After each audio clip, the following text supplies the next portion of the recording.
Ladies and gentlemen, welcome to Slamhub Wrestling. Myself Suprit, and this is the Monday Night Raw review for May 25th, 2020. If this is your first time on the channel, then make sure to hit that subscribe button and turn on the bell for all notifications.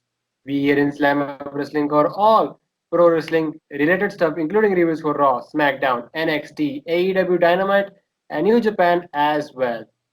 We also have a flagship podcast called the Slam Up Wrestling Podcast, so make sure to check that out.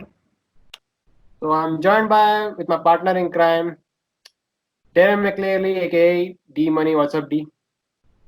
Nothing much, man. Just chilling out, man. It was a great week in wrestling.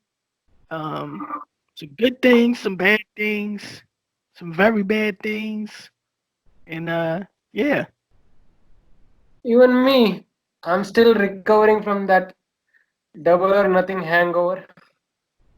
Oh yeah, man. Yeah. That's It was pretty good. It was pretty good under the circumstances. It was pretty good. So from that, we went to Monday Night Raw. Yay. So this Raw was a little different because the first thing we see is NXT superstars surrounding the ring. I wonder where they got that idea from. Do you know? Me too. Me too. I wonder where they got that from. I hope it's not a three-letter company that begins with an A and ends with a W. Maybe, maybe. So Yeah, all the wrestlers were behind this glass, like the ones you used to get for the elimination chamber, plexiglass. yeah. I like that setup. That was kind of cool. That's them going the extra mile for this social distancing thing. Yeah. I mean, they're taking the precaution. You know, the best precaution they can. So it makes sense. You don't want nobody to catch nothing accidentally. So But here's what I didn't like. So the wrestlers were not allowed to go full in with the cheering and stuff. Like we didn't even get a "You deserve it" chant for Apollo Crews. mm, that's true.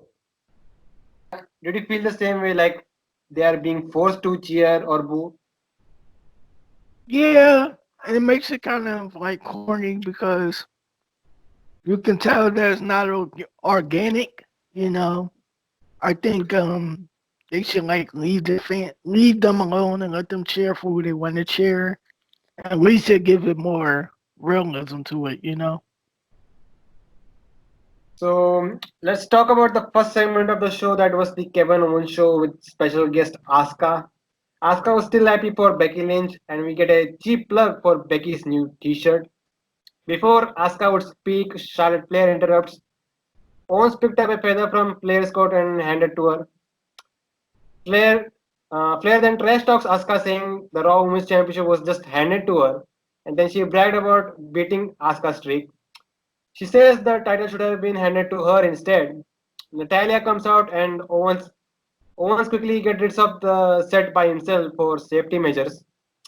Natalia apologizes for last week's action as she was frustrated. Charlotte quickly puts down Natalia and calls her irrelevant. Nia Jax then comes out. She said she will be the next champion. She enters the ring. Owens quickly escapes. Nia tries to threaten Asuka.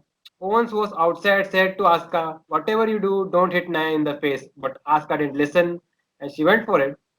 A brawl breaks out, and that was it. The segment, for me, it was okay. Owens tried to make this segment entertaining. What did you think about this? Um, I agree with you. It was kind of boring. It was kind of like I'm tired of seeing Charlotte on every single show. Like I thought the point of her winning the NXT title was to be on NXT. I don't get anything. The women's division is like lackluster at best right now, and I don't care about the women's division. Let me just say it that way. I don't care, but wasn't a big fan of the segment. Are you saying that you're not fan of the WWE Women's Division in general? Yeah, I'm not a fan. There's no creativity to it. There's no like. it's just boring. It's like no creativity to it. It's no like characters. It's no nothing. It's just a whole bunch of wrestling. I think they are doing some creative, like I'm saying creative, character-driven superstars like Liv Morgan. Yeah, I think Liv Morgan is okay at best. But even her, I mean, they had something with the whole lesbian angle. Like the thing with the women's division, they get somewhere and then they stop. They get somewhere, then they stop again. They get somewhere, then they stop. And after a while, it kind of drains you out as a fan. Um, I mean, there's so many other stories to be told, like Asuka and Shayna Baszler. Like, why they're not in the feud is beyond me. Because there's both two of the dominant women in NXT. Y'all can tell that story. Y'all got Asuka and Kairi Sane. Y'all can do that feud. Maybe Kairi Sane gets jealous of Asuka. Like, but we saw every single match in the last 5 years and every single combination. So it's like whatever at this point. I'm gonna get to that Shayna Baszler versus Asuka point later on. So next up, we had the United States Championship match: Andrade versus Apollo Crews. This was a rematch from a few weeks ago where Apollo failed to win the title after he got injured mid-match. So this was a nothing match except for that shocking finish. Apollo press slammed Andrade, hit the standing moonsault followed by a standing shooting star to get the win and become the new United States champion. Great that they went with Apollo here. Um, if we had lost, then we would be talking about how we got buried. Um, yeah, it was a good win for Apollo. Um, as far as he deserved it, I don't even know if he deserved it. Um, because they didn't do nothing with his character for so long. As you notice by pattern, I'm a big fan of character because that what tells the story, not just the wrestling, but also the character. And the Apollo character has been buried more than him losing matches. His character's been buried. He don't have no character. So it's like I don't even know his personality to be happy for him. But if we're going on skill set and like personal human stuff, then yeah, okay, he deserves it. But even that is like, I don't know. Maybe from here to really push Apollo very strong. I mean, a three-way feud between him, Cedric Alexander, and Ricochet will be like through the roof. It'll be like the modern day Tajiri Super Crazy and Little Greedo feud from ECW. It'll be something like that. Um, but yeah, man, I'm happy for Apollo personally for being a black man winning a title. So that's a good thing. I think, like you said, uh, this could be up. So you talked about Apollo's character. I think he's a Right. old school type of baby face who's a good in ring worker and can cut a big promo. Not that of a All right. great promo, just a basic babyface promo. Well, all right. Let me ask you this: what do Apollo represent in your eyes? I think I don't have an answer for that. Yeah, that's the thing. We need an answer, and we don't have an answer. And you can ask me the same question, I won't have an answer. So something's wrong with that picture. But yeah, Basically, you're saying that he needs something to stand out. yes, he needs something to stand out. Um, like I'm trying to think of a good example. Our truth. We know his personality. We understand our truth. We don't understand Apollo Crews. We don't even understand Ricochet to an extent. I mean, what is Ricochet character? There's a lot of questions I have, but let's move along. Just making me frustrated. Post-match, Charlie Caruso came out to interview Apollo Crews. He cut a passionate promo talking about how how he has been working for this moment for the last 11 years. He never gave up, he never quit, and now he's the new United States champion. Andrade was pissed and was throwing stuff around while this interview is going on. Okay, that was pretty fine. Andrade is pissed off because he lost his title to a guy with no character. I understand that. Now that makes sense. So we get a promo from Seth Rollins, the Monday Night Messiah. He had Rey Mysterio's mask in his hand. He once again talks about how Rey Mysterio's sacrifice was done for the greater good. You can't imagine how he and his son Domnick went through. Um, and if it was Rey's final act, then it was courageous as it was allowed us to move into the future. Speaking about future, Murphy and Austin Theory show up. Both men talk how their careers have been changed since becoming a disciple of Seth Rollins. Seth then sends a warning to both Aleister Black and Humberto Carrillo, who will be facing Theory and Murphy in a tag team match. So they name drop Dominic. So you could expect Dominic to show up maybe next week. Yeah, I think he will show up and interrupt whatever promo Seth is gonna do on his father. And I had the idea of Seth um holding what is his name? Dominic. I'm sorry, holding Dominic hostage. Um, like maybe duct taping him and putting him in a car, holding him hostage, and giving Rey Mysterio a ultimatum, saying, um, even you exposed the real um let me think.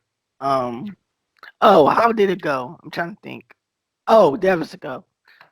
Basically, Seth Rollins in a nutshell gives Rey Mysterio an ultimatum, and he says, either you take off your mask, you fight me, put your mask on the line, or you can fight me and put your son on the line.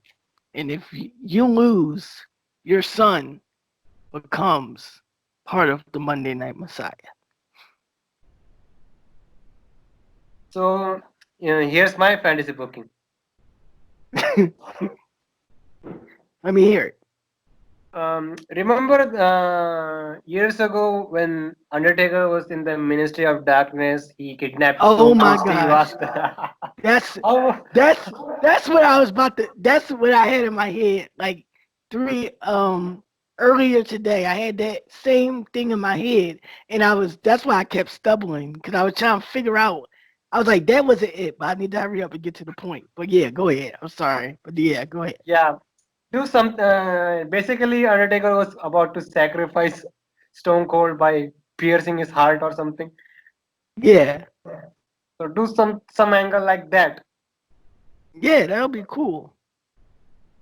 So getting to Seth Rollins, what do you think about his Monday Night Messiah character getting steam right now? I like it. It shows a side of Seth Rollins that we never saw before. Like Seth seems more like edgy, like more aggressive than ever before. I like it. I like it a lot. And if you keep building this up, I think if you keep building this up and building this up and building this up, and you get Seth to a point where WrestleMania comes around and you can do and this the only good part about the brand invitation is that you can do this with no problem. All right, so you watched the Undertaker's documentary, right? Or you Yeah, probably heard bits and yeah, pieces of it. I'm watching it. So you know how the Undertaker is talking about how how he feels like he didn't give Roman Reigns his best at Yeah, WrestleMania 33. yeah. All right, so you can do this whole thing where Seth is challenging the Undertaker. He's challenging him. And the Undertaker's not coming out each and every week. And Roman on SmackDown is pleading his case to fight the Undertaker, and then it leads to the Seth Rollins Roman Reigns match at, let's say, Elimination Chamber, and they both fighting for their own personal purpose. Roman being the baby face who wants to give the Undertaker one more shot to prove himself that he can put up a good fight, and Seth Rollins just wants to destroy the Undertaker forever. So you have that feud. Seth beats Roman. Um, then it leads to Seth and Undertaker at WrestleMania, and Seth Rollins squashes the Undertaker. Um, so here's the thing. Whatever, so the next match Undertaker wrestles has to be his final match. Yeah, yeah, And it's a guaranteed that it's gonna be his final match. yeah. It's a guarantee right now, especially with him doing so much promo with his character right now more than ever. Yeah, it's going to be his final match, and I mean, a normal babyface match would be good. Like the Undertaker winning on a babyface would be good, but you need to put the heat on somebody. You know, you need to put the heat on somebody that's going to be around for the next 10 years. You know, and imagine if Seth Rollins squashes the Undertaker, how much heat he's going to get for that, for the fans. You know, he's already went on social media talking about the Undertaker's character wouldn't work in 2020. You know, so what if he just beats the Undertaker at WrestleMania, squashes him, and then brags about how he defeats the Undertaker? And then, you know, I'm pretty sure the Undertaker will come back for one more other match at Saudi Arabia. I like you booking how Undertaker can have his final match, even though it's a established star like Seth Rollins who doesn't need to be put even more over. Yeah, I mean, true. Brock Lesnar didn't need to beat the streak either, but he did that. So So moving on with this show, the iconic, so excuse me, Charlotte Flair was being interviewed. She said she has aspirations for becoming a double champion. Charlotte says she is the most prolific women's champion in history, and the number of titles doesn't matter. It's just math, and no one compares. Asuka came in, she responded, "Red is not your color," which means she should stay in NXT only. I mean, I like the segment. It got to the point. It was pretty good. Um, yeah. What more can I say about it? It was a pretty good segment. The Iconics came out, both women individually apologized to each other for whatever happened last week. They then talk about whether it was signing their WWE contracts or winning the women's tag team titles at WrestleMania. They did it together. They then trash talk the women's tag team champions Nikki Cross and Alexa Bliss. They call Alexa the office's favorite blonde. Ooh. Outcome, outcome Alexa and Nikki. Nikki was the one who was cutting a great promo. She brought up how she struggled in her career until Lexi came along and blah blah blah. So this quickly turned into a brawl with the iconic standing tall, and that's all, folks. I mean, it was okay for what it was. I mean, you know. Uh, so did this segment made you invest in this future women's tag team championship match between the two teams? No, not at all. But I mean, I won't say I'm invested, but I wouldn't mind seeing it if that makes any sense. Like, I'm not 1,000% invested, but I wouldn't mind seeing it. I'll give it a shot if it came on my TV. So, what's your opinion on the current state of this women's division? Not the women's division, but the tag team women's division. It ain't no tag team women division, you know. As far as I'm concerned, I mean they're not they're not even trying with the women's tag team division, and they're not even trying with the women's title. Um, I mean, I think if you pair Bianca Belair and Naomi together, um, I think they'll have much better chemistry, and maybe it can help boost the women's division because they're pretty much the same character and they have almost the same personality, and they're both good workers in the ring. Um, I mean, I would put them together. I'll put Bianca Belair and Naomi together. I'll put Lana and Liv Morgan together because you do have that story that was untold that can be retold. I guess. Um, then you have the Iconics and Alexa Bliss and Nikki Cross. So yeah, it's just I don't have no hope for the women's tag division. I don't even have hope for the men's tag division. I'm pretty sure we're gonna get to that too. Yeah, yeah. So, backstage, you were speaking about Lana. So, Lana runs into MVP as she was still angry with MVP's alliance with Bobby Lashley. Lana wanted to talk about Lana wanted to talk, but MVP wasn't interested and left. So from that, we get to the VIP lounge with special guest Drew McIntyre. McIntyre came in, getting rid of the VIP set. MVP reminded McIntyre the last time he was on the VIP lounge, where he offered McIntyre his managerial services, but McIntyre wasn't interested, and he claimed on MVP. MVP said after that incident, he had two thoughts in his mind. One, Drew McIntyre will one day become WWE champion. Number two, he will be personally responsible for McIntyre dropping the title. He then brings up the fact that it's been 13 years since Lashley challenged for the WWE championship.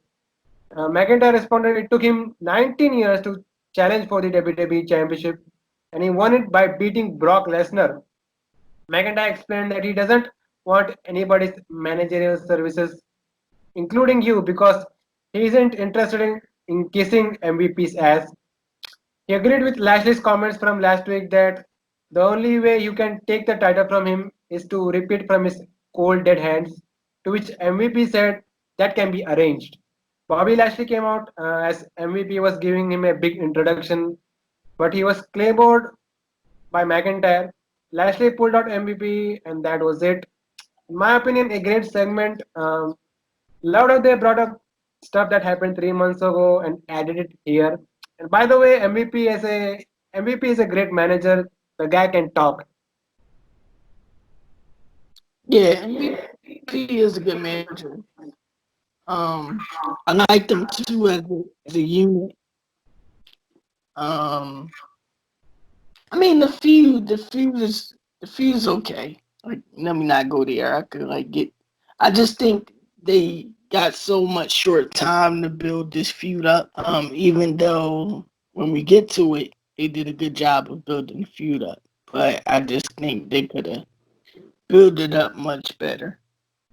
Do you think MVP is bringing some legitimacy to Lashley? Yeah. I do think it's too little, too late though. You know, I think they uh they should have went with that a long time ago. Now they're kind. It's too little, too late for a lot of reasons because you can't even put the belt on Bobby Lashley because you gotta give Drew his push. So after Drew beats Bobby Lashley, what's next for Bobby Lashley? You know? Yeah. So Natalia was being interviewed, and before she could speak, her phone rang, and it was her husband Tyson Kidd. So they are teasing that Tyson Kidd would be aligned with Natalia on TV. Yeah, yeah. I think Tyson Kidd would be bitter. If they make Tyson Kidd like bitter of Naya, Natalia. Um, if they make him better of Natalia because her career is still ago and his was cut short, I think that'll be a good story to be told. Like he's finally reached his boiling point. Next up, we get Kevin Owens versus Angel Garza. Garza attacked Owens during his entrance, going after his leg. So this factored into the match. Owens did get some offense, including hitting a big senton. So in the end, Garza got the win after hitting the wing clipper. A big win for Garza. Speaking about Garza, he was actually giving love advices when he was being interviewed during that United States title match. So they could be doing a thing where there is further dissension between Zelina's boys, and we could get a program between Andrade and Angel Garza. What do you think? I wouldn't mind seeing that. Or maybe you could turn Angel Gaza a baby face, and yeah, I think it'll make a good feud. That'll be something good for them to do. Angel Garza is a babyface. Is a great option because Angel Garza can speak. Andrade still needs Zelina Vega. Yeah, yeah. So from that we get to the golf contest between Viking Raiders and the Street Profits. Before we get to this, do you love the game golf? Do I like golf? Yeah. No, not really. I mean, played miniature golf a couple of times, but I never played like legit golf, like professional golf. So we get to this segment. The Raiders are bad in playing golf, so much so that they almost destroyed the big golf course. So from that they get to a mini golf course, so where there are alligators around. So the Raiders lost to the Profits. At one point, Ivar wanted to wrestle an alligator, and that's just a taste of the greatest tag team division in WWE. Yeah. Believe it or not, it's a way to make that segment like way better. You could have like the Viking hoarders get pissed off because they lost to the Street Profits in golf, and then the Viking Raiders like beat them down with like golf clubs and just go to put a good beating on them, and then it leads to Backlash, and they have the golf course brawl. You do realize that they could be potentially building this like basketball game and this golf match and that axe throwing contest we had last week. This could be the build up to their match at Backlash. Yeah, this is like the dumbest shit I ever. Excuse my language. Just like the dumbest stuff I ever saw in my life. So from that, we got to backstage where Lana gets ice for MVP. MVP said, "Is this a joke to you?" MVP then explains McIntyre was just sending a message to them, and they are planning to send one back to him. Lana then screamed, "Why? I don't know." We get to a tag team match: Austin Theory and Murphy versus Humberto Carrillo and Aleister Black. This went about 4 minutes. Theory and Murphy got the win after Theory hit the ATL on Carrillo. The right team went over here. You shouldn't risk this new team of Theory and Murphy to lose in this situation. I think the right team won. Um, I think the right person lost. Um, Herberto L. I'm gonna call him Herberto L. Because he's always. Um, yeah. Um, I mean, it was a good segment. It was a good segment, and it really gave a boost to the Buddy and Austin Theory tag team. So post-match, Theory and Murphy got hold of Carrillo after Rollins ordered them to. So they put Carrillo near to the steps and tried to do the same thing that they did to Rey Mysterio. Black tried to make the save, but Rollins warned him, if he makes a move, then Carrillo loses a eye. Rollins added, don't make me to sacrifice another poor soul. Some great stuff here. What do you think? Like I said earlier, it made the Seth Rollins character more aggressive. It showed the whole new side of Seth Rollins. So yeah, it was good stuff. So next up we had Edge. He had a promo segment. He said Orton led the bet and he bet it. He brought up the fact that he still has doubts knowing the fact he hasn't wrestled a singles match in 9 years. He then says he watched the first installment of the Last Ride documentary and he said he can relate to the Undertaker on some stuff. He brought up how he was a top workhorse in this company and at Backlash he will dig deep to the depths of his soul to try. Great promo, but I'm still not invested in this Edge versus Randy Orton match at Backlash. Why? It's supposed to be the greatest wrestling match ever. Um, Oh, don't get me started on that. yeah. Um, it was a good promo. Like you said, I don't care about this match. I thought the blow off was supposed to be at WrestleMania. Now they're back again, irking my life with like there's so many other stories that could be told with Edge. Like I thought earlier this morning about the possibility of an Edge and Brock Lesnar feud. Because back in 2002, Paul Heyman was the lead writer of SmackDown, and he really gave Edge a boost during that era. Um, and you could have like Paul Heyman talking about how he's the one that made Edge, you know, um, and that leads to Edge and Brock Lesnar feud, and then you can really tell the story of could Edge survive Suplex City with his injured neck. Y'all can really like tell that story.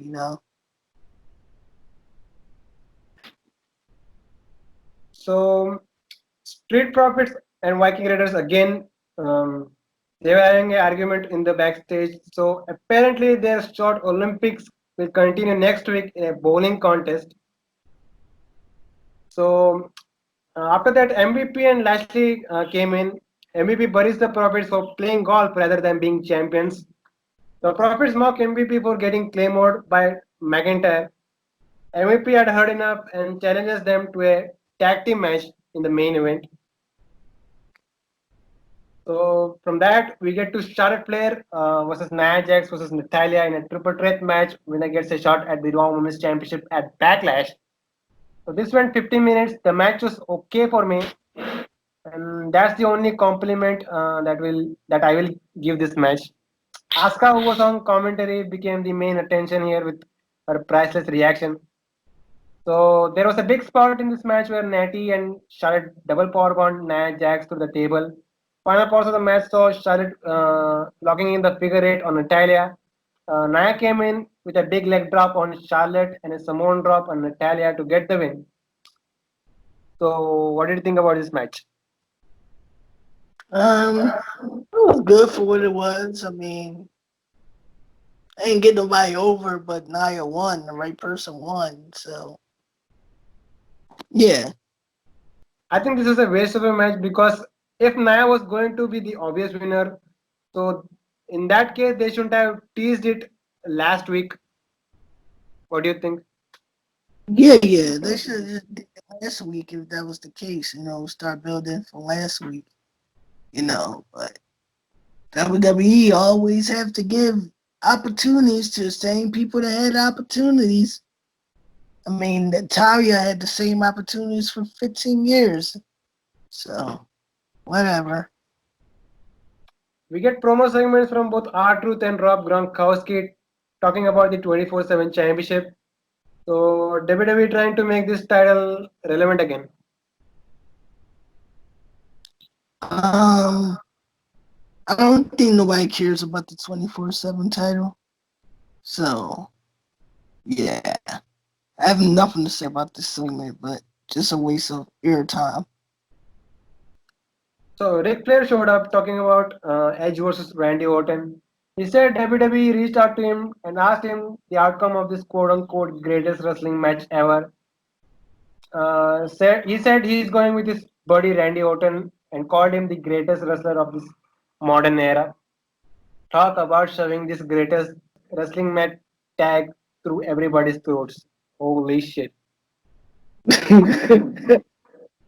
Yeah, they're really trying to sway us.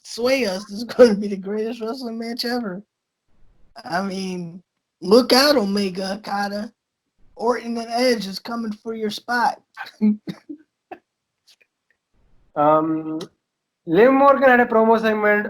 She said the biggest block in her life was her self worth. Then she found WWE and her life was completely changed. So Liv Morgan is slowly turning into Lady Bray Wyatt talking in riddles.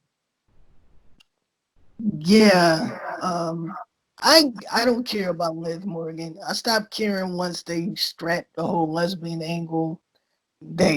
They didn't go all the way with it, so it kind of like threw my attention off. Um, They are rebuilding her. yeah, I mean they're trying their best. I mean, but um they should have went with the lesbian stuff. I mean, even though it had its little uh some backlash, some people was like intrigued by it. You know, they should have went with it. Now it's kind of like they're working too backwards now. But good for Liv Morgan. You know, good for I, her. I think that storyline was a big failure because it didn't get anybody over. Well, it didn't get anybody over because um they didn't go with it. You know, it was they could have did a lot of things. They could have like really got in depth about the relationship between Lada and Liv. How did it start? You know, what happened? You know, we don't even know how did it start. We don't know what happened. We just know she got a microphone and said, um, whatever she said. I don't even remember what she said. But yeah. But So they announced Rey Mysterio will be having a retirement ceremony next week. But psych, it's a just part of the storyline. yeah, yeah. I'm intrigued by it. I wanna know what's gonna happen. So we get to the main event. So the Street Profits versus MVP and Bobby Lashley. This went to a disqualification when Lashley wasn't legal and he locked in the full Nelson on Montez Ford. So McIntyre came out and we get a big brawl between the two. The NXT wrestler tried to pull them apart, but it didn't work. Some more wrestlers jumped in and tried to intervene to calm down the situation, and that's how Raw went off the air. Yeah, that was pretty good. I like the ending. I like the whole Drew McIntyre Bobby Lashley brawl. Um, hopefully they just see each other and go like real Tom and Jerry and like brawl every time they see each other. That would be good TV. I think they need to make Lashley even stronger. If he is losing to Drew McIntyre, Yeah, yeah. I think if he lose to Drew McIntyre, you can like maybe I don't know. We haven't seen blood in WWE for a while. Maybe have Bobby Lashley bust Drew McIntyre open like in the puddle of blood after the match, and then it leads to Extreme Rules. do you think they need to continue this feud? Um, yeah, yeah. They need to continue it because I mean, you know, you need to save some people for Drew to wrestle. You know, so too much feud wouldn't be too bad. Yeah, that could happen unless I don't know if there's a pay per view or not. Mostly there's a pay per view next month before he gets to Jinder Mahal because SummerSlam is gonna be mostly Drew McIntyre versus Jinder Mahal. I don't know if I like that. Drew McIntyre versus Jinder Mahal. I mean, the story is there, but I mean, I don't know how interested I would be in that. That's on WWE's hand. They want to make this storyline even better than the usual. Make it. Yeah, that's true. That's true. But I don't know. I think y'all can go. I think they can go back to Drew and Brock. You know, maybe at SummerSlam. So that was Monday Night Raw. What did you think about this show? Um, I mean, it was a decent show. They tried a lot more than usual. So gotta give them credit. For me, this was a meh show.